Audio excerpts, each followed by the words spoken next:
Example 1. Here, the square root is straightforward. You are simply asking which number multiplied by itself gives you the value you see. There's nothing to rearrange. The answer is immediate. Example 2. Now, the square root is no longer obvious. So instead of forcing it, we rewrite what is inside the root. Part of the number can be written as a perfect square. That part comes out.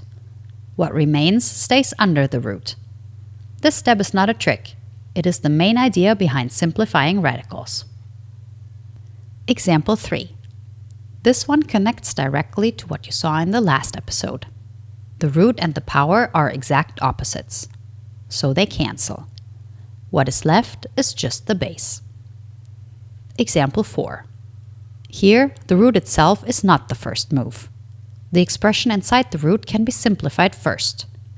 Once that is done, the square root behaves just like before.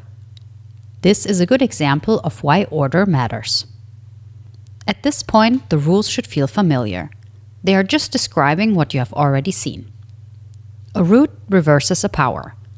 That is why roots can be written using exponents.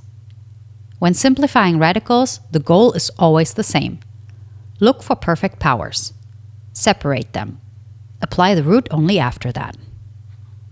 Earlier, we treated exponents as counts. Negative exponents moved factors to the denominator. Roots reverse the process entirely. 3 things to remember. Roots reverse powers. They answer the question, which number produces this result? Perfect powers come out cleanly. Everything else remains under the root. Simplifying means extracting perfect powers.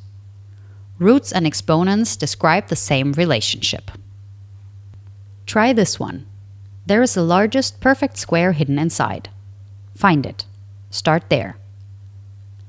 You have now seen powers, negative exponents, and roots. Next, we stop separating them. We simplify expressions where all of these ideas appear together. That video is on screen now.